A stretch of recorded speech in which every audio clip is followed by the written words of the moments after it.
Hi అండి, బాగున్నారా? ఎలా ఉన్నారు? ప్రశ్న గట్టోస్ కిచెన్ కి స్వాగతం అండి. ఈ రోజు నేను కంటికి మంచిగా ఉపయోగపడే ఒక కర్రీ చూపిస్తా. అది ఆకుకూర, పొనగంటి కూర. కళ్ళకు చాలా మంచిది. ఇంతకుముందు నేను పెసరపప్పు పొనగంటి కూర చేసా. ఇప్పుడు కాలి పొనగంటి కూర ఇగురు చేస్తున్నాను. స్టవ్ వెలిగించా, గిన్నె పెట్టుకున్నాను.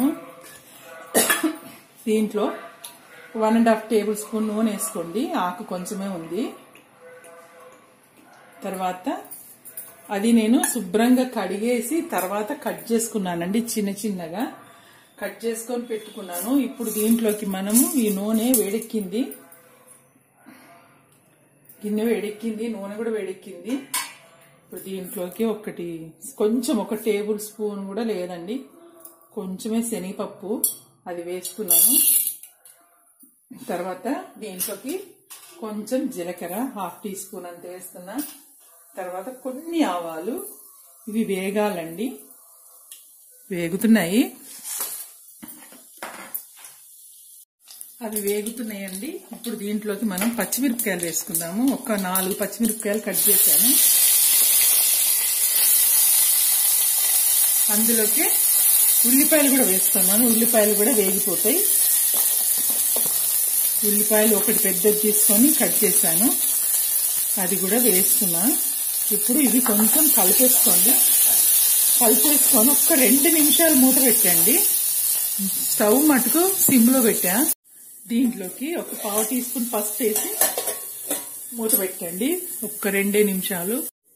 ఒకసారి మూత తీసి చూద్దామండి. దీంట్లోకి ఒక టీ స్పూన్ అంతా అల్లం వెల్లుల్లి పేస్ట్, ఇది కూడా దీంట్లో వేగాలి. ఇప్పుడు దీనికి ఉల్లిపాయలు పచ్చిమిరపకాయలు వేగడానికి కొంచెం సాల్ట్ వేసుకోండి. మళ్ళీ వేస్తాను నేను తర్వాత. ఇప్పుడు మళ్ళీ 1 నిమిషం మూత పెడతాను. చూద్దామండి. ఉల్లిపాయ పచ్చిమిరపకాయలు అన్ని, మళ్ళీ తర్వాత అల్లం వెల్లుల్లి కూడా బాగా వేగిందండి. చూసారా, రంగు మారింది. అల్లం వెల్లుల్లి మంచి సువాసన వస్తుంది.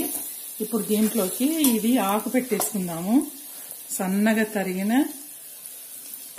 పొనగంటి కూర ఇందులో పెట్టేసుకుందాము.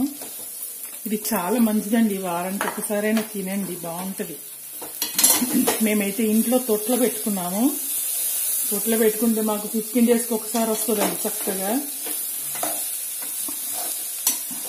సరిపోతుంది. మంచి పప్పులకైనా ఇంకొకసారి టమాటాలు వేసేది చూపిస్తాను, అప్పుడు కూడా బాగుంటుంది. టమాటాతో కూడా సూపర్ టేస్టీగా ఉంటుంది. ఇప్పుడు ఇది మొత్తం పెడతానండి.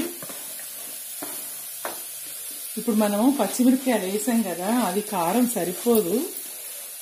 అదంత కారం లేవు, ఈ కూరకు సరిపోదు అన్నమాట.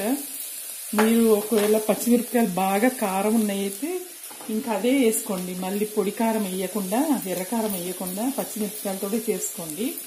ఇప్పుడు పెట్టింది నేను కొత్తిమీర అండి. కొంచెం కొత్తిమీర కూడా ఇందులో వేసాను.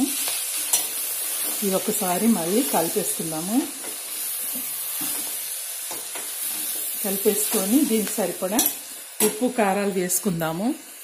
చూడండి, 1/2 టీ స్పూన్ అంతా ఉప్పు వేస్తున్నాను. ఎందుకంటే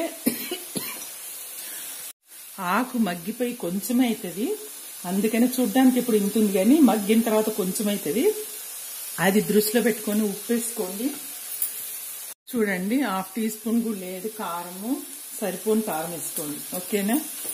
ఇప్పుడు ఇవంతా కలిపేసుకొని మనం మూత పెట్టాలి. నేను నీళ్ల మూత పెడతాండి. నీళ్ల మూత పెడితే దాంట్లో ఆవిరికి మంచిగా మగ్గిపోతుంది అన్నమాట. అడుగు కూడా అంటదు, చాలా టేస్టీగా కూడా ఉంటుంది.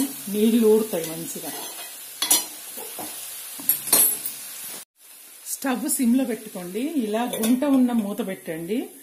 దాంట్లో నీరు పోసి దీన్ని ఉడకనిద్దామండి. ఇలా పెడితే లోపలికి ఆవిరిపోయి మంచిగా నీళ్లు ఊరుతాయి, అందులోనే ఉడికిపోతుంది అన్నమాట. లేకపోతే ఆకు మాడిపోతుంది. ఓకేనా? స్టవ్ అయితే సిమ్ లో పెట్టానండి. ఒక 5 నిమిషాల తర్వాత చూద్దాము. చూడండి, మూత పెట్టి 5 నిమిషాలు అయింది. ఒకసారి తీసి కలుపుదామండి. ఇలా నీళ్ల మూత పెట్టుకుంటే అడుగంటలేదు. చూడండి, మంచిగా మగ్గిపోతుంది. ఇంకా ఉడకాలండి, ఇది ఉడకాలి. మళ్ళీ కూడా అదే మూత పెడదాము. పెట్టేసి ఇది కొంచెం తీసుకొని కొంచెం రుచి చూడండి ఎలా ఉందో. ఉప్పు కారం ఏమైనా తక్కువ ఉంటే వేసుకోవచ్చు. నేను మళ్ళీ ఒక 5 నిమిషాల తర్వాత చూపిస్తా. ఉప్పు కారం అన్ని బాగున్నాయండి, నాకైతే ఏం పట్టదు. 5 నిమిషాల తర్వాత చూద్దామండి. మళ్ళీ కూడా 5 నిమిషాలు అయింది కదా, సిమ్లో పెట్టానండి. అసలు ఎంత బాగా ఉడికిపోతుంది ఇలా చేస్తే. చూసారా, మొత్తం అడుక్కి వెళ్ళిపోయింది, మంచిగా ఉడికిందండి. ఇది మామూలుగా పాలకూర ఉడికినట్టుగా ఉడకదండి, అదమ్మా వెన్నలాగా అయిపోతుంది. పాలకూర తొందరగా అయిపోతుంది, ఇది కొంచెం టైం తీసుకుంటది. నేను స్టవ్ బంద్ చేస్తున్నానండి. ఇప్పుడు నేను ఇది డిష్ లో కూడా మారుస్తాను, సర్వింగ్ బౌల్కి. బాగా ఉడికిందండి, చక్కగా ఉడికిపోయింది. శనగపప్పు కూడా మనకి మంచిగా అందులో ఉడికిపోయింది. ఇలా చేసుకోండి, సూపర్ ఉంటుందండి. అసలు ఇలా ఇగురు చేసుకుంటే మనము ఆకు ఎక్కువ తిన్న వాళ్ళం అవుతాం. పప్పు కానీ అట్లా చేసుకుంటే పప్పు కూడా క్వాంటిటీ ఎక్కువ ఉంటుంది కదా, ఇది అచ్చంగా మనం ఆకు తిన్నట్టే ఉంటుంది అన్నమాట. ఇది కూడా చపాతీలకి కానీ అన్నంలోకి కానీ సూపర్ ఉంటుంది. ఆరోగ్యానికి కూడా చాలా మంచిది. చూసారా, పప్పులు కూడా మంచి కనపడుతున్నాయి కదా. నేను ఎక్కువ కూడా వేయలేదు, చాలా బాగా వచ్చిందండి. రుచి అయితే భలే ఉంది. నేను ఇంతకుముందే టేస్ట్ చూసాను, ఉప్పు కారం ఎలా ఉందో చూసినప్పుడే తెలిసింది నాకు. సూపర్ టేస్ట్గా ఉంది. ఇలా ఉండాలండి. ఇది పిల్లలకి పెద్దోళ్ళకి ఎవరికైనా బాగుంటుంది, మళ్ళీ ఎందులోకైనా బాగుంటుందండి. ఈ సింపుల్గా చేసుకోవచ్చు మనం, ఆరోగ్యానికి కూడా మంచిది. ఓకే అండి, మరి ఈ రెసిపీ నచ్చిందా? నచ్చితే లైక్ కొట్టండి, షేర్ చేయండి, సబ్స్క్రైబ్ చేసుకోండి. ఓకే అండి. ఒక్కొక్కసారి కెమెరా కొంచెం వాలిపోతుంది, సరిగ్గా కనబడట్లేదా అండి? ఒకవేళ ఏమన్నా అట్లా మిస్టేక్స్ అయితే క్షమించండి. చూసారా, కదులుతుంది. ఓకే అండి, మరి ఇంకో వంటలో కలిసేంత వరకు బాయ్. ఏమన్నా మిస్టేక్స్ ఉంటే ఏమనుకోకండి. బాయ్.